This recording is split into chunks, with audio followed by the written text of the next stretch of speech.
홍명보 감독이 이끄는 한국 남자축구 대표팀은 요르단 암만 국제경기장에서 개최된 2026 북중미 월드컵 아시아 3차 예선 3차전에서 요르단을 2대0으로 꺾었습니다. 이날 경기에 결정적으로 승리를 가져온 건 오현규의 데뷔골이었습니다. 2022년 A매치 데뷔 후 12번째 경기인 이날 요르단전에서 마침내 골을 터뜨린 것인데요. 그러나 우승 이전에 다른 선수들의 희생 또한 있었습니다. 요르단 측은 이날 매서운 태클 공세를 퍼부었습니다. 사소한 반칙도 경기 내내 계속됐습니다. 손흥민을 대신해 임시 주장을 맡은 김민재는 상대 측 태클로 인한 부상 사태가 속출하자 아예 주심에게 항의하기도 했습니다. 그러나 일본인 심판들의 방관도 부상 원인 중 하나였습니다. 이날 경기에는 기무라 히로유키 주심, VAR은 아라키 유스케, 다니모토 료 등 일본인 심판들이 나섰습니다. 특히 주심은 요르단 측의 과한 플레이에도 경고 카드를 꺼내지 말지 주저하며 답답한 모습을 보였습니다. 일각에서는 주심이 고의로 외면하는 것 아니냐는 의혹도 제기됐습니다. 경기 후 한국 축구대표팀의 임시 주장인 김민재가 선수단의 분위기가 좋지 않다는 소문에 대해 분위기 되게 좋은데 왜 그런 이야기가 나오는지 모르겠다며 소문을 일축했습니다. 김민재는 선수단 분위기가 안 좋다는 얘기가 나왔다고 하던데 선수단 분위기는 좋다. 오늘 경기에서도 되게 좋았다. 왜 그런 얘기가 나오는지 모르겠다며 어리둥절해했습니다. 또 주장 완장을 찬 소감을 묻는 말에는 말 그대로 임시 주장일 뿐이다. 그냥 팀원들끼리 잘 얘기해서 한 팀으로 잘 가려고 한다고 짧게 답했습니다. 이어 어려운 원정 경기였는데 승리라는 결과를 가져와서 매우 만족한다면서 결과에 무실점까지 둘 다 가져와서 만족한다고 말했습니다. 골키퍼 조현우도 홍 감독과 선수들 사이에 신뢰 문제는 전혀 없다고 선을 그었습니다. 내부에서는 당연히 저렇게밖에 이야기할 수 없을 것 같습니다. 선수들도 눈이 있고 귀가 있으니 말이죠.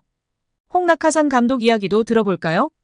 홍 감독은 왼쪽 측면 포지션에 손흥민이 없어 플랜 B를 가동했다며 황희찬이 좋은 스타트를 했지만 불운한 부상을 당했고 그 다음 준비한 카드 역시 괜찮았지만 부상에 당황했다고 돌아봤다.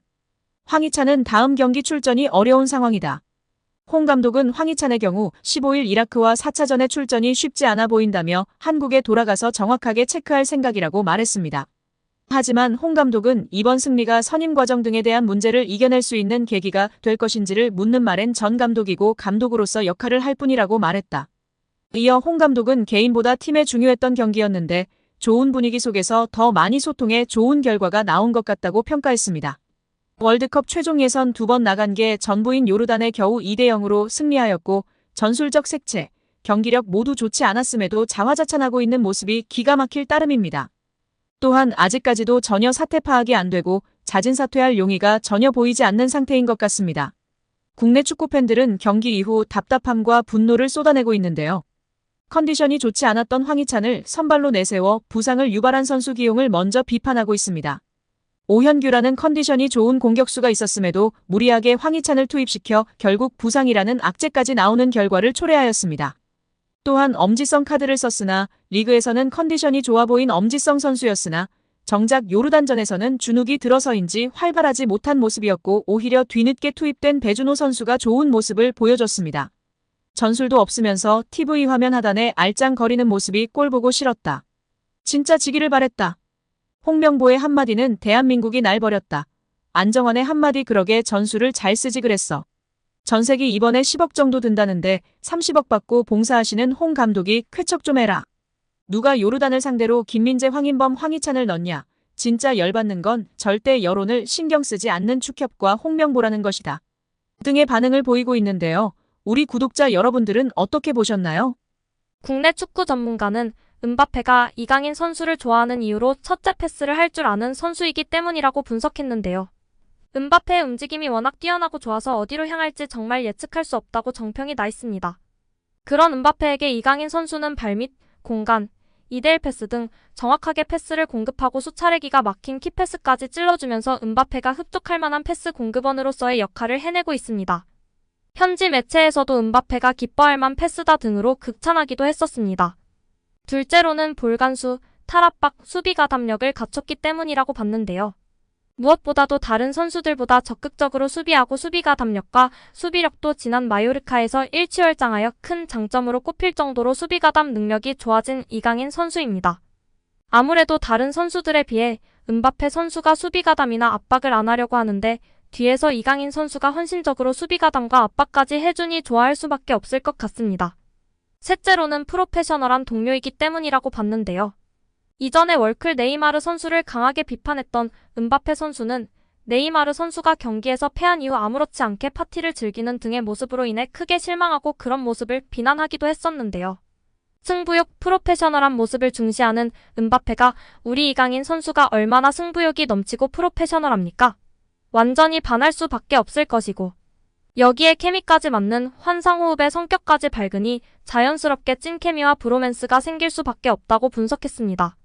파리 생제르맹에 성공적으로 연착륙했다고 평가받는 이강인이 개인 최고 몸값을 경신했습니다. 시장 가치를 책정하는 트랜스퍼마크트가 8일 업데이트한 프랑스 리그앙 선수 시장 가치에서 이강인은 2,500만 유로로 평가받았습니다. 지난해 12월 2,200만 유로에서 300만 유로가 오른 금액입니다. 지난 니스와 경기에서도 빛났는데요. 팀이 0대1로 끌려가자 루이스 엘리케 감독은 후반 시작과 함께 이강인을 교체 투입했습니다.